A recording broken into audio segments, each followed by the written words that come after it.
রাস্তার থেকে শুরু আমার কর্মজীবন। এই রাস্তার থেকে ধ্বংস হবে পৃথিবী। ক্ষেত্র বলে শূন্যতে আছি।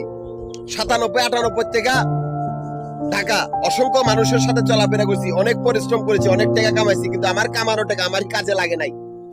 একদল কুকুর আমারই কক্ষপথের সামনে আবর্জনা হয়ে দাঁড়াইছে, যাদেরকে পরিষ্কার করার মতো কোনো লোক নাই। মানুষটা কই? আমার কোনো ধর্ম নাই বা আমি কোনো ধর্মের অনুসারী না।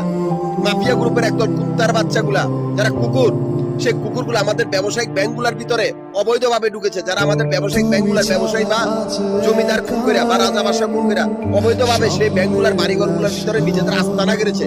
সেই আস্তানাগুলো হয় ডাকাত দলের আস্তানা, নয় প্রতারণার আস্তানা, নয় নিকৃষ্ট জঙ্গি সংগঠনের আস্তানা, নিকৃষ্টতম প্রতারক চক্র বা অজ্ঞান পার্টিদের আস্তানা। আমাদের ব্যাংকগুলোর ভিতরে ওরা অবৈধভাবে আছে। যারা নির্লজ্জ, বেয়াদব, যারা বেহায়া, যাদের কোনো শরম লজ্জা নেই, অথচ তাদের আমি ব্যাংকের ভিতরে কোনো অস্তিত্ব রাখি নাই। আমি বাংলাদেশের অধীনস্থ এই ব্যাংকগুলার একটা দায়িত্বরত ছিলাম, একটা কোম্পানির। সেই সময় আমি 2700 কারখানায় শ্রমিক বেশে বা অজ্ঞাতভাবে টহল দিছি। সেই সময় কুত্তার বাচ্চাগুলার অস্তিত্ব আমি ধ্বংস করে দিছি। ওদের চতুর্দিকে বন্দুকের নল, ওরা যাতে কোনো দিকে পালাতে না পারে। এটাই সেই ক্ষেত্রফল। মাফিয়া গ্রুপের নিজেরা মরা ছাড়া আর কোনো কায়দা নাই। সেই ব্যাংকগুলার আমি আমানত দিছি অল উপজাতি ডিফেন্স।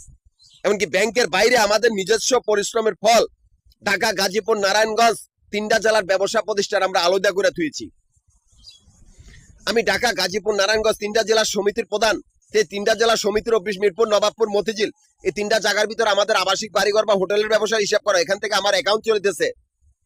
অথচ সেই মাফিয়া কুকুরের দল যারা ব্যাংকের ভিতরে, সেই কুকুরগুলার ব্যাংকের ভিতর তো কোনো অস্তিত্ব রাখি নাই। সেই কুত্তার বাচ্চাগুলাই আমাদের ক্যাশ কাউন্টার গুলার সামনে আস্তানা গেছে, আমারই সমিতির সদস্যগুলা খুন করে, আমারই কাগজপত্রগুলা চুরি করে এমন একটা পরিস্থিতি করছে যাতে আমরা সেদিকে না যাই। সেই বাড়িঘর গুলার সামনে আস্তানা গেড়েছে, মনে করছে আমরা ওদের জন্য তৈরি করে তুমি ওরা দল করবে। অথচ ওরা ব্যাংকের ভিতরে কোনো ওদের অস্তিত্ব না। ওরা ব্যাংকের বাইরে ব্যবসা দল করতে চায়, যে ব্যবসাগুলো আমরা ব্যাংকের থেকে আলাদা করে রেখেছি।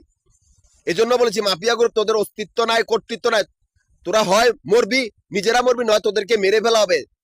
এই জন্য বলে তোরা ব্যাংকের বাড়িঘরের ভিতরে, এই ব্যাংকের বাড়িঘর গুলার ভিতরে ঘরে ঘরে লাশ পড়বে, লাশ। সেই ব্যবস্থাই করেছি অল উপজাতি ডিফেন্সের আমানত। আর ব্যাংকের বাইরের ব্যবসা খাইবি, সে রাস্তা বন্ধ, সে জায়গাতেও আমি অল বাংলাদেশের জনগণের আমানত দিয়েছি।